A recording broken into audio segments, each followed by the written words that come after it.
Evaluasi atau yang sering kita sebut dengan penilaian merupakan proses menggabungkan, menilai, memperoleh, dan menyajikan informasi yang berguna untuk mencapai dan menghasilkan sebuah keputusan. Menurut dari beberapa ahli, seperti Ali Kunto, evaluasi adalah proses pengumpulan data untuk mengumpulkan sejauh mana dalam hal apa dan bagian mana tujuan pembelajaran dapat tercapai.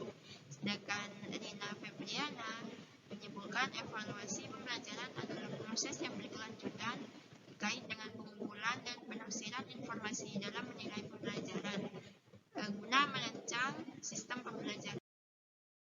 Dalam kaitannya dengan pembelajaran PAI di sekolah, evaluasi pembelajaran PAI adalah proses mengevaluasi atau menilai proses pembelajaran pendidikan agama Islam, memperoleh sejumlah informasi yang dapat menggambarkan keadaan pembelajaran sesungguhnya, baik dalam proses pembelajaran itu sendiri maupun dalam proses belajar siswa.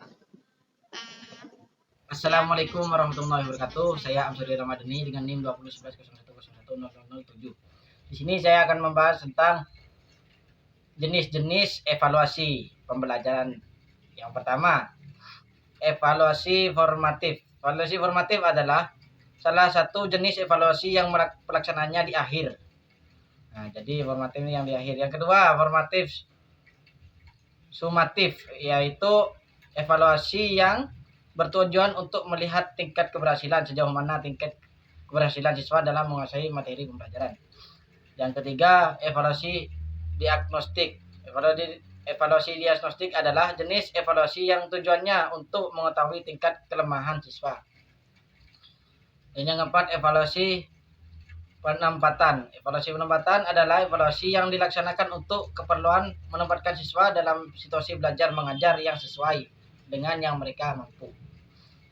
Selain itu, berdasarkan sasarannya, evaluasi dibagi menjadi 5. Yang pertama, evaluasi konteks. Evaluasi konteks adalah jenis evaluasi yang tujuannya untuk mengukur kesesuaian dalam hal-hal yang ada di dalam pembelajaran. Yang kedua, evaluasi input. Evaluasi input adalah jenis evaluasi yang diarahkan untuk mengetahui input baik sumber daya maupun strategi yang digunakan untuk mencapai tujuan. Yang ketiga, evaluasi proses. Evaluasi proses adalah evaluasi yang tujuannya untuk melihat proses pelaksanaan dalam pembelajaran. Yang keempat, evaluasi hasil. Evaluasi hasil yang bertujuan untuk melihat hasil program yang sudah dicapai dalam pembelajaran. Yang kelima, evaluasi outcome atau lulusan. Evaluasi outcome atau lulusan adalah evaluasi yang bertujuan untuk melihat hasil belajar siswa lebih lanjut, yang mana evaluasi ini mengevaluasi lulusan yang telah terjun di masyarakat. Sekian yang bisa saya sampaikan, kurang lebihnya mohon maaf. Wassalamualaikum warahmatullahi wabarakatuh. Assalamualaikum warahmatullahi wabarakatuh. Perkenalkan, saya Rifda Izanubaila. Saya di sini akan memaparkan materi tentang evaluasi pembelajaran berbasis LOTS. Apa sih itu lower order thinking skill, atau biasa sering kita dengar dengan singkatan LOTS, atau bisa kita sebut kemampuan berpikir tingkat rendah adalah kemampuan belajar siswa dalam berpikir dalam rangka mendapatkan informasi-informasi atau materi dalam belajar dengan cara menyalin, meniru, menghafal, mengingat, dan mengikuti arahan-arahan dari orang lain. Kemampuan berpikir tingkat rendah umumnya hanya difokuskan pada kemampuan mengingat informasi, mengumpulkan informasi, dan menjelaskan ulang suatu informasi dengan kata-kata sendiri. Perkenalkan, saya Rizkyno Arinda dengan NIM 2011 0101 Nah, di sini saya akan menjelaskan evaluasi pembelajaran berbasis HOT, High Order Thinking Skill, yang mana merupakan instrumen pengukuran yang digunakan untuk mengukur kemampuan berpikir tingkat tinggi, yaitu kemampuan berpikir yang tidak sekedar mengingat, menyatakan kembali, maupun merujuk tanpa melakukan pengolahan. Kemampuan berpikir tingkat tinggi ini harus dikuasai siswa karena mendorong peserta didik mencari dan mengeksplorasi informasi secara mandiri, sehingga siswa dapat berpikir kritis, kreatif, sehingga mampu menyelesaikan masalah. Nah, evaluasi pembelajaran berbasis HOT ini memiliki beberapa karakteristik. Yang pertama itu dapat mengukur kemampuan berpikir tingkat tinggi, yang mana soal HOT digunakan untuk mengukur kemampuan ranah menganalisis, mengevaluasi, dan mengkreasi. Soal HOT belum tentu soal-soal yang memiliki tingkat kesukaran tinggi. Yang kedua yaitu berbasis permasalahan kontekstual materi.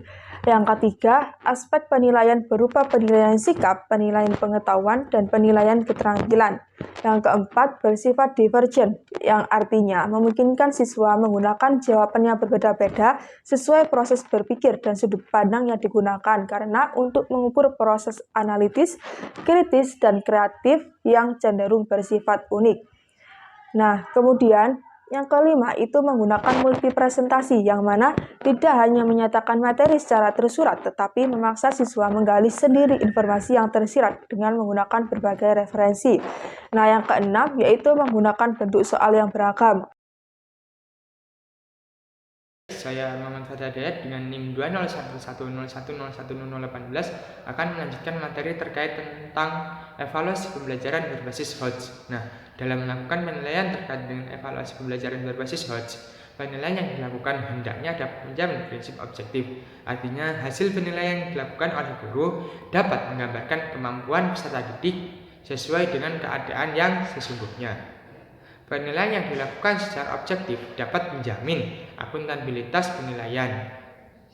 Terdapat beberapa alternatif untuk soal yang dapat digunakan dalam melakukan penilaian berbasis HOTS tersebut, yakni pilihan ganda kompleks yang isian jawabannya berisi tentang kebenaran suatu hal yang mana pilihan jawabannya terdiri jawaban ya atau tidak, isian singkat atau melengkapi, jawaban pendek, dan uraian.